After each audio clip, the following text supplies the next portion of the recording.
السلام عليكم ورحمة الله وبركاته.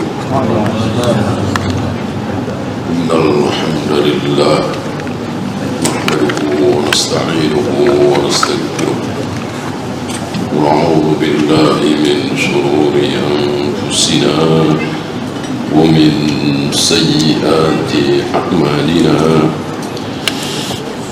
من يهده الله فلا مضل له ومن يضلل فلا هادي له. أشهد أن لا إله إلا الله وحده لا شريك له وأشهد أن محمدا عبده ورسوله وبعد. Terakhir tentang larangan berbisik-bisik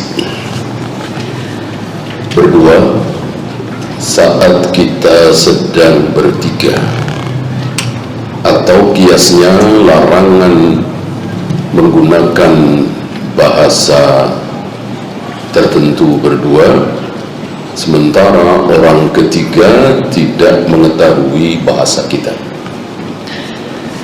Karena ini bukan ibadah mahdhah, maka boleh memakai kias.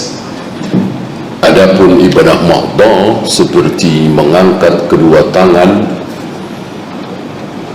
saat takbir 4 kali di solat mayat, takbir 7 kali, takbir 5 kali di solat Aid, dikiaskan dengan takbiratul ihram, tentu tidak bisa.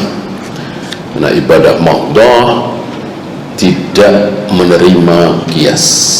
Ucapan Imam Syafi'i yang sangat terkenal, la qiyasa fil ibadah, tidak boleh menggunakan kias dalam hal ibadah, maksudnya ibadah mahdhah. Nah, ketika ibadah mahdhah tidak boleh memakai kias, apalagi min babil aula akidah, tauhid, sifat Allah, tangan Allah, wajah Allah, genggaman Allah, jari Allah, betis Allah, semuanya tidak boleh dikias. Tangan ya tangan, wajah ya wajah, betis ya betis, turun ya turun, bersemayam ya bersemayam, dan seterusnya. Ini yang tidak difahami oleh mayoritas kaum muslimin kecuali Ahlus Sunnah. Hampir-hampir tidak ada hari ini kaum muslimin yang perhatian terhadap sifat-sifat Allah, asma wa sifat, kecuali Ahlus Sunnah. Berbeda dengan tidak kunut subuh, tidak maulid, tidak tahlilan, ini selain Ahlus Sunnah ada yang banyak yang sama dengan Ahlus Sunnah. Untuk asma wa sifat hampir-hampir tidak ada kecuali Ahlus Sunnah. Dari firqah-firqah yang kita temui, ATI, NII, Jama'atul Tabligh, Jama'atul Muslimin, apalagi yang lama ya, Asy'ariyah, Maturidiyah, Jahmiyah, Jabariyah, hampir tidak ada yang membahas asma wa sifat dengan benar. Yang benar adalah dalam hal asma wa sifat ini adalah Imam Syafi'i, Imam Bukhari, Imam Muslim, Imam Abu Dawud, Imam Malik, Syekhul Islam dengan murid-muridnya, Syekh bin Baz, Syekh Albani, ulama-ulama Ahlus Sunnah. Ya, kita tinggalkan, kita masuk bab baru 282, babun nahyi an ta'zibil abdi, bab tentang larangan menyiksa budak. Bahkan antum ingat, cuman menampar ya, bukan menyiksa kan. Menyiksa kan ya dikebukin, injak-injak. Ini cuma menampar sekali. Marah Nabi sampai menyebabkan si penamparnya Muawiyah bin Hakam As-Sulami merasa berbuat dosa besar sampai saking takutnya lalu bertanya, seandainya aku harus merdekakan budak perempuan yang telah aku tampar ya Rasul, aku siap memerdekakan seorang budak, berarti siap kehilangan, kalau kita sekarang ya ratusan juta, mungkin miliaran. Ya budak kan manusia, tentu mahal, jauh lebih mahal dari ratusan ribuan sapi, unta, manusia. Ini haram, menyiksa budak. Tentu mimbabil aula pembantu. Budak saja yang jelas-jelas milik kita, kita beli.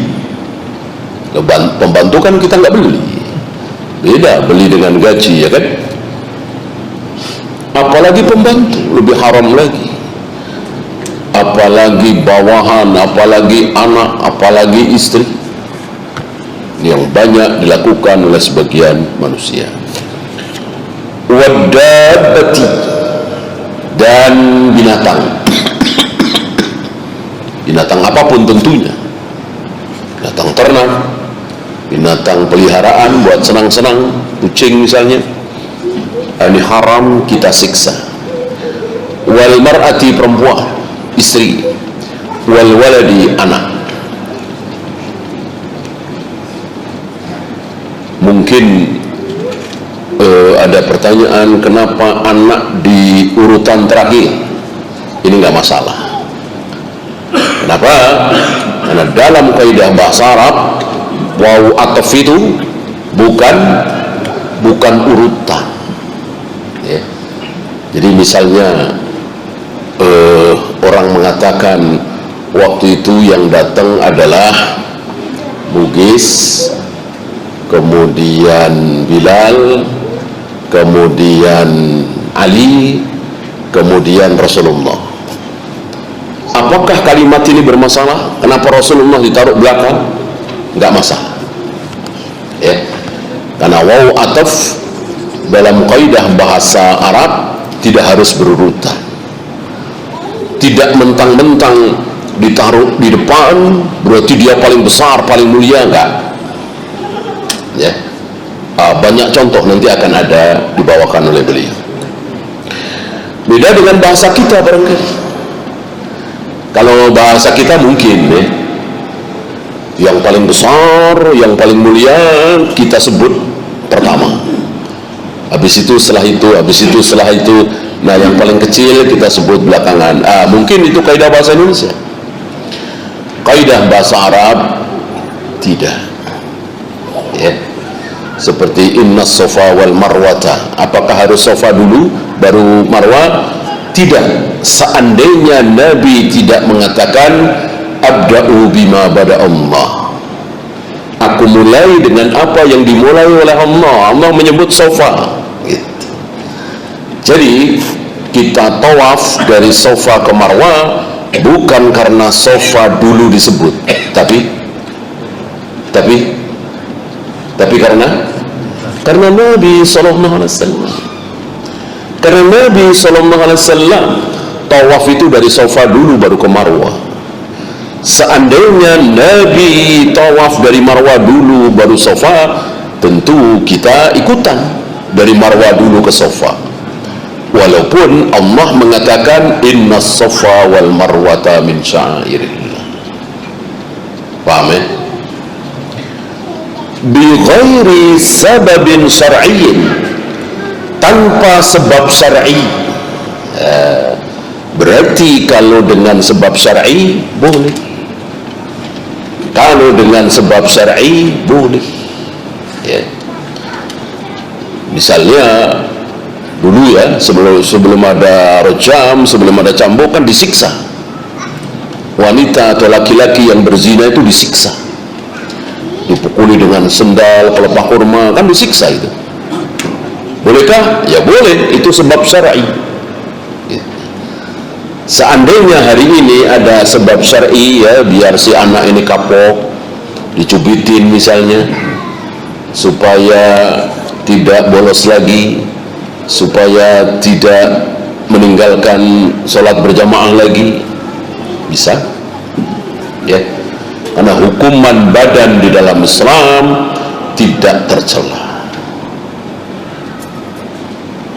Bahkan perintah Nabi kan, wadribuhunna inda asyrin, pukullah anakmu kalau tidak sholat, kalau tidak mau sholat setelah umur 10 tahun. Berarti kan menyakiti, tapi ini sebab syar'i. Apa? Ya apa aja, ya budak, ya binatang, ya istri, ya anak. Ketika ada sebab syar'i, udzur syar'i, boleh disiksa, boleh dikasih hukuman badan. Nah, sampai mungkin tahun di kita, ya, 80-an, tahun 70-an, bahkan tahun 90-an ini masih biasa-biasa saja. Orang tua atau guru memukul anak, memukul murid, hal yang biasa, karena memang dibolehkan dalam Islam, supaya jera, supaya kapok, supaya tidak mengulang lagi. Nah, hari ini ada syubhat menimpa kaum muslimin, seolah haram. Senakal apapun itu murid, senakal apapun itu anak, sebejat apapun itu istri, tidak boleh dipukul. Bahkan ada istilahnya, apa itu? Nah, KDRT. Menunjukkan ini syubhat. Dari mana?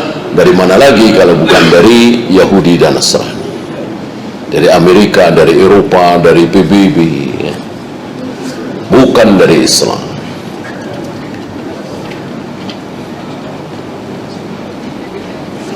Ya, seperti biasa beliau bawakan ayatnya. An-Nisa 36, qala Allah Ta'ala, wa bil walidaini ihsana, hendaklah kalian berbuat baik terhadap kedua orang tua. Nomor 1 ini. Wa bidzil qurba, dan hendaklah kalian juga berbuat baik kepada karib kerabat. Wal yatama, dan orang-orang yatim, anak-anak yatim.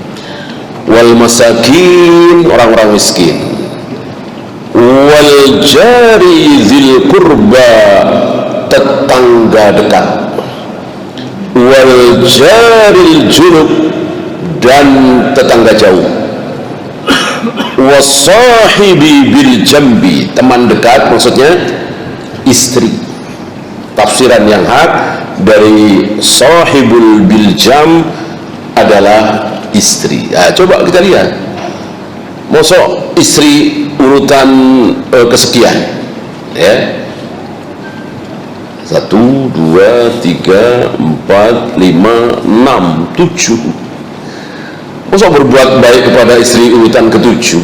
Nah, maka jawabannya tadi, ataf dalam kaidah bahasa Arab yang dipakai oleh Al-Quran ini bukan urutan, bahwa kedua orang tua diletakkan nomor 1, ya, ini pun kan khusus bagi kita yang laki-laki. Kalau bagi wanita kan tetap nomor 1 siapa? Suami.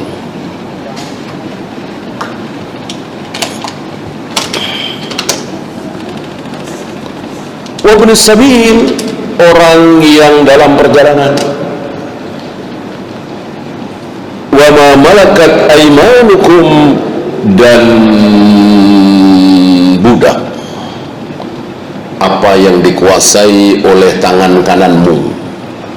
Nggak ada maksud lain dari kalimat ini kecuali budak, ya. Milkul yamin, ada istilah begitu, milkul yamin. Innallaha la yuhibbu man kana mukhtalan fakhura. Allah tidak menyukai orang-orang yang sombong. Ada di sini sombong ucapan dan sombong penampilan. Ya. Jadi saking kayanya bahasa Arab dalam Al-Quran itu, sombong aja dibagi-bagi. Ada istilah sendiri. Ya. Kan ada orang ketika diem, nunduk, ya, pakaiannya juga ya sederhana, kita ngomong dia dengerin gitu. Begitu dia ngomong, sombongnya kelihatan, sombongnya itu ucapan. Nah, ada orang sebelum ngomong kita udah tahu dia sombong, belum ngomong nih, dengan penampilannya, dengan gayanya, dengan lagaknya, kita udah tahu nih sombong. Dua-duanya jangan sampai ada pada diri kita. Ya, tawadu dalam penampilan dan tawadu dalam ucapan. Ya, beliau tidak turunkan fawaid dari ayat ini karena ini pengulangannya. Kita langsung ke hadis pertama, hadis 1600. Wa Ali bin Umar radhiyallahu anhuma anna Rasulullah sallallahu alaihi wasallam qala: "Uzibat imra'atun fi hirratin." Ada seorang wanita yang diazab, maksudnya di neraka. Fi hirratin, gara-gara hirrah. Bisa mu'anas, bisa mudzakkar, hir. Ini bukan berarti bahwa kucing ini pasti betina, enggak juga, ya.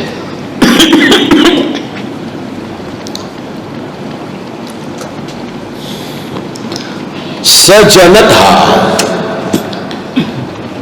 kucing ini dikurung, dipenjara oleh si wanita ini, hatta matat, sampai mati. Tentu tidak dikasih makan, tidak dikasih minum, mati. Tak berapa hari mati. Ini kejadian, ya.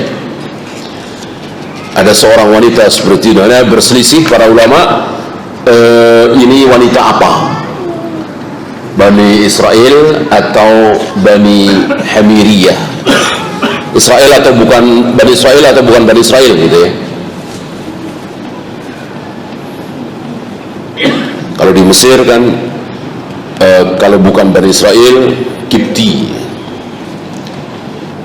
dulu di zaman Firaun.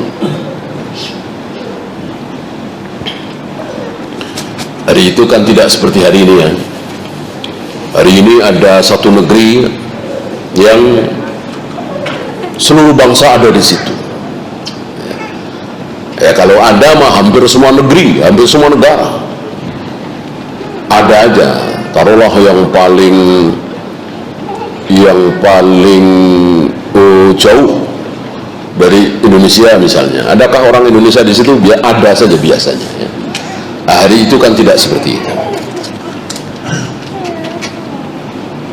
Fadakhalat fiha an-nar, gara-gara dia mengurung kucing dan tidak diberi makan, akhirnya si wanita ini masuk neraka.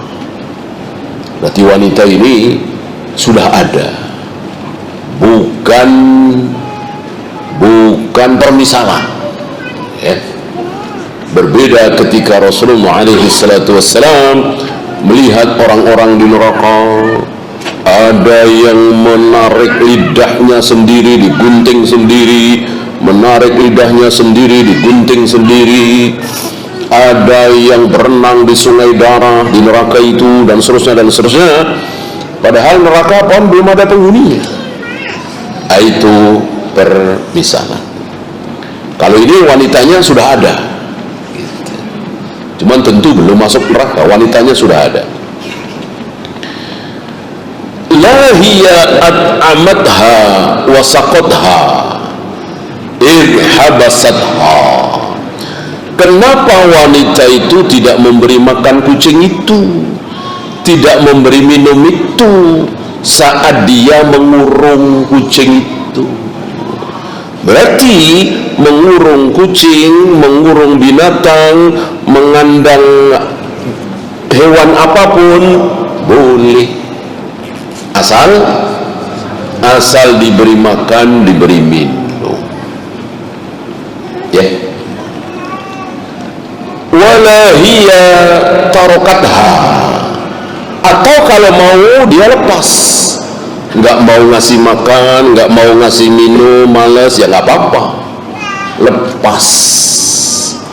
Takulu min khosasil ard, sehingga kucing itu bisa memakan khosas bumi, ya, mungkin serangga, ulat, apa, cari makan sendirilah, ya, apa yang ada dari bumi, ya.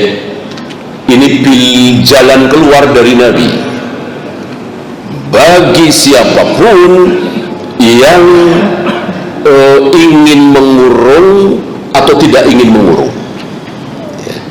Misalnya punya kucing dan lain-lain, atau taruhlah ayam, ya, kalau dikurung terus harus dikasih makan. Kalau tidak mau memberi makan, ya jangan dikurung.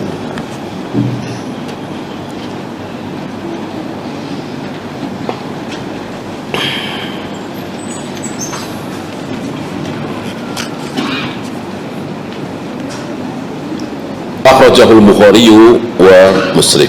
Fikul hadis, tahrimu qatli man lam ya'murillahu biqatlihi atshan walau kana hirra. Haramnya membunuh hewan yang Allah tidak suruh bunuh, ya. Ini kan berarti membunuh. Tentu wanita ini bukan wanita bodoh, ya. Kalau nggak dikasih makan, nggak kasih, ya pasti matilah. Mungkin anak kecil juga tahu, nggak dikasih makan, dikasih minum, ya mati, ya. Kehausan, kelaparan, walaupun sekedar seekor kucing. Ini luar biasa rahimnya Islam terhadap binatang.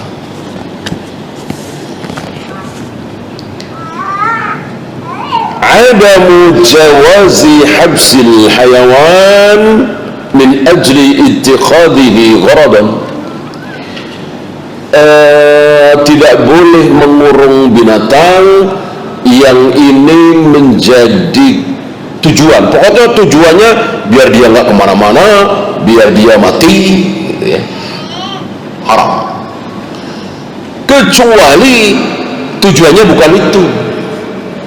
Biar dia jinak dulu misalnya, biar dia tahu pulang ke kandangnya, ke rumahnya, atau biar dia tidak merusak, ini sedang ada tanaman masih kecil-kecil. Intinya ada alasan, ya. Kalau ini kan nggak ada alasan.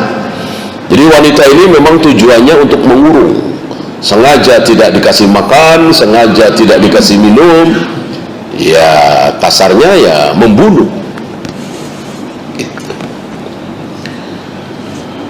Al-hathu 'ala al-ihsani ila al-hayawan, anjuran untuk berbuat baik kepada hewan.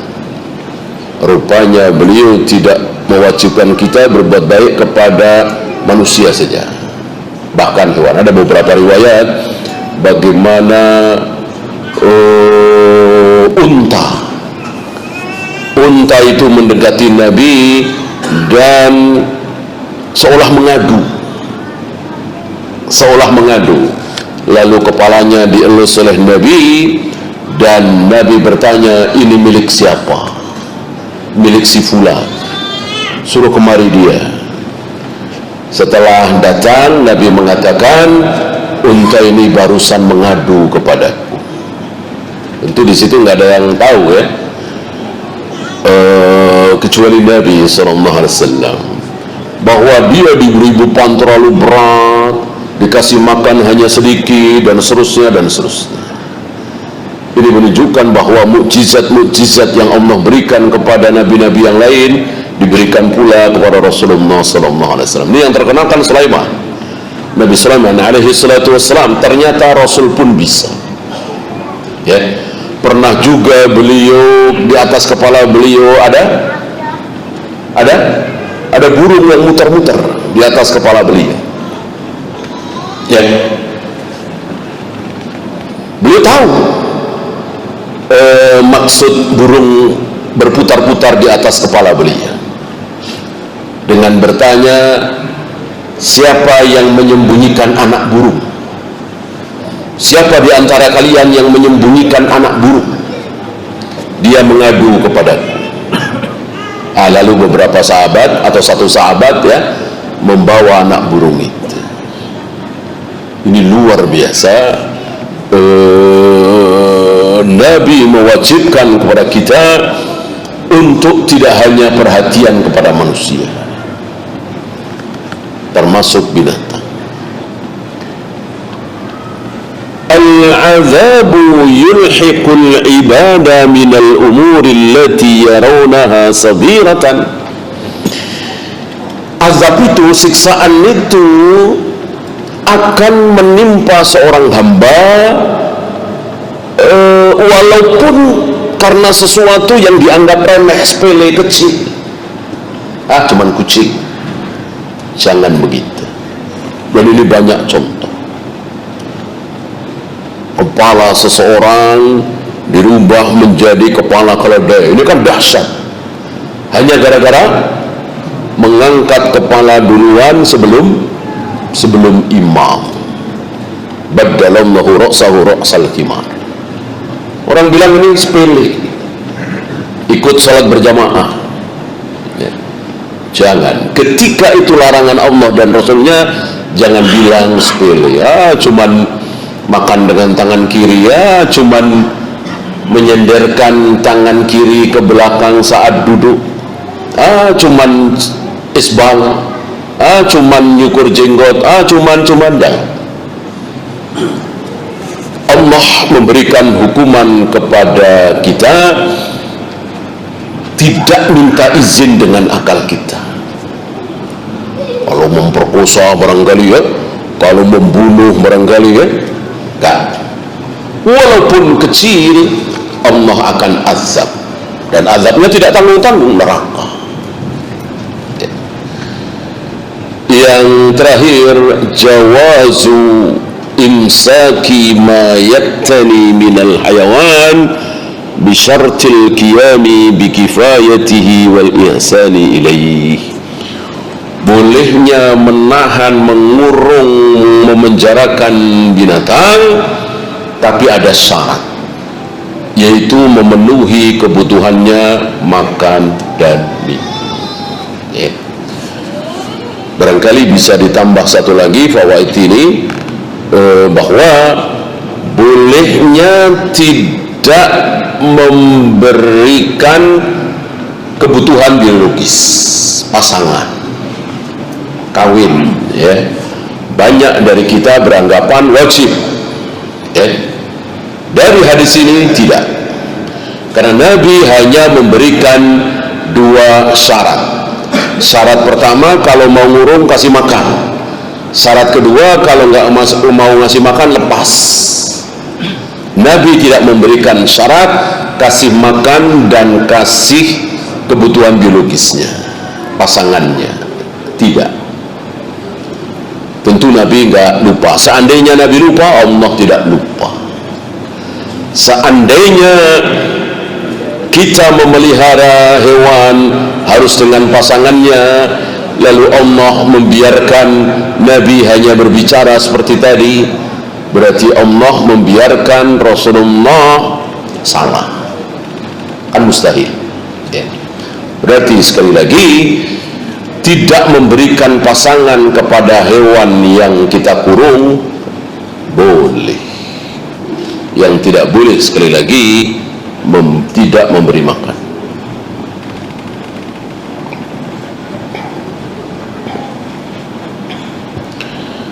Kemudian sedikit perselisihan ulama tentang wanita itu Bani Israel atau Bani Hamiri. Ada yang mengatakan ini Yahudi Bani Israel, ada yang mengatakan bukan. Kemudian beliau Salim bin Aid al-Hilali membawakan ucapan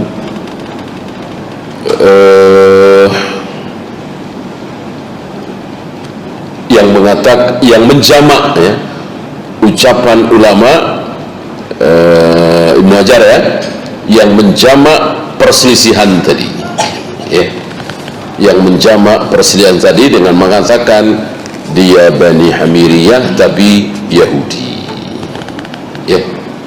Karena ketika ada dua perselisihan, itu yang terbaik adalah thariqatul tarjih apa thariqatul jam'i. Yang terbaik adalah thariqatul jam'i, bukan thariqatul tarjih. Ya, 1601. Wa anhu, dan dari Ibnu Umar juga, annahu marra bi fityanin min Quraisy, bahwa Ibnu Umar melewati beberapa anak-anak pemuda Quraisy. Ini zahirnya Rasul, Abu Bakar, Umar sudah wafat ya. Qad nasabu tayran, yang mengikat burung hidup diikat, wahum yarmunahu, dijadikan sasaran anak panah. Kalau kita kan sasaran anak panah titik gitu ya, ini burung, dan burungnya masih hidup. Wa qad ja'alu li sahibit tayri kulla khati'atin min nablihim, dan mereka ya namanya anak-anak ya, siapa yang tidak tepat sasarannya dapat hukuman begini. Falamma ra'au Ibnu Umar tafarraqu, ketika mereka melihat Ibnu Umar ada di situ lewat, langsung mereka berpencar berlarian. Berarti akhirnya anak-anak ini tahu ini nggak baik, ini nggak benar. Makanya ketika melihat Ibnu Umar takut, berlarian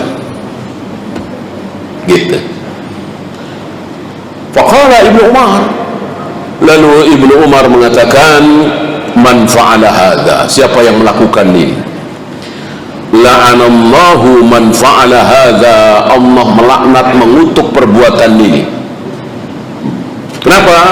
Inna Rasulullah sallallahu alaihi wasallam la'ana man ittakhadha syai'an fihi ruh gharadan, karena Rasulullah melaknat, mengutuk orang yang menjadikan sesuatu yang punya roh, ya bisa manusia, bisa hewan ya, punya roh, itu jadi sasaran anak panah. Belajar memanah, sasarannya sesuatu yang punya roh, bisa masih hidup, bisa sudah mati. Walaupun sudah mati tetap tidak boleh ya, apalagi manusia. Bahkan menggosok-gosok saat kita memandikan mayat, kata Nabi, jangan terlalu keras, jangan terlalu kuat, harus lembut. Kenapa? Karena menyakiti mayat sama dengan menyakiti yang masih hidup.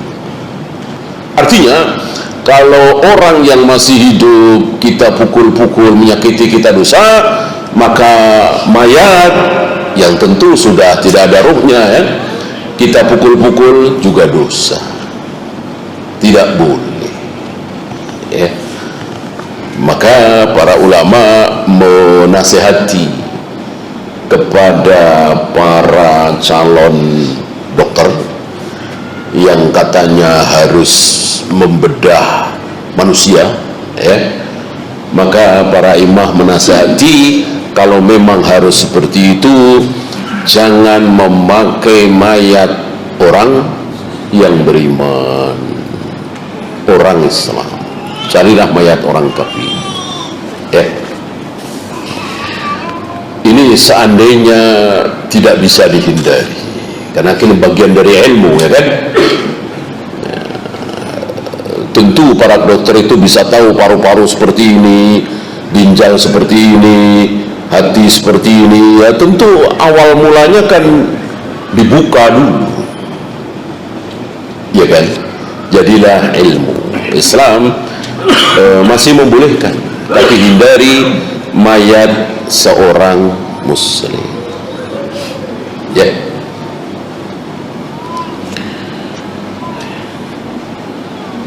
Sama ini muttafaqun alaih. Fikul hadis, rahmatullahi li'ibadihi hatta fi halil qatl. Rahmat Allah kepada hamba-hambanya walaupun kepada hamba yang sudah mati, ya, baik manusia atau hewan, maka tidak boleh kita menyamakannya dengan benda mati. Kalau benda mati silahkan, batu misalnya, pohon misalnya, ya. Pohon di mata Islam dianggap benda mati karena memang tiada ruhnya, walaupun menurut ilmu biologi misalnya dikatakan hidup, ya. Ilmu biologi mengatakan makhluk hidup adalah manusia, hewan, pohon, tanaman. Dalam Islam tidak, cuma manusia dan hewan. Karena pohon tidak punya ruh, walaupun dikatakan hidup, membesar.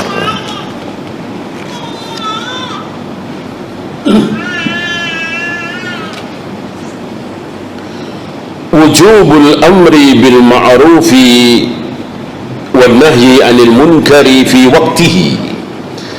Wajibnya beramar ma'ruf nahi munkar dengan segera pada waktunya. Wa 'adamu ta'khiril bayan an waqtil hajah. Jangan ditunda-tunda di saat dibutuhkan. Maka begitu Ibnu Umar melihat kemungkaran ini, langsung, ya, tidak menunda-nunda. Maka kita ikuti beliau.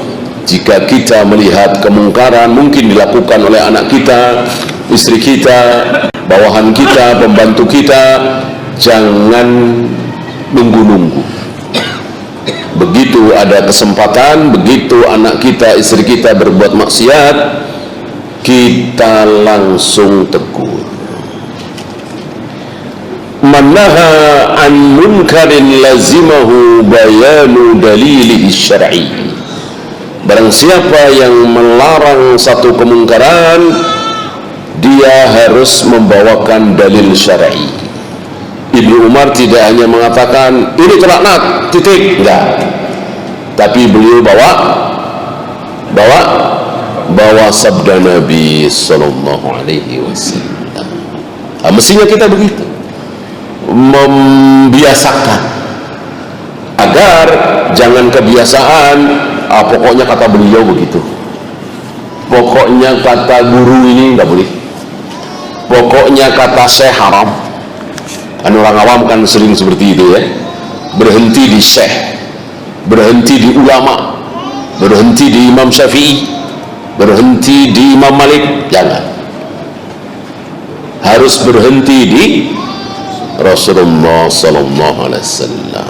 Jadi agar tidak membiasakan taklid.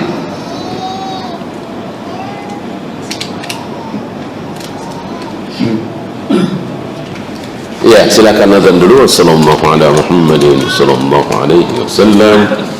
Wa akhiru da'wana alhamdulillahi rabbil alamin.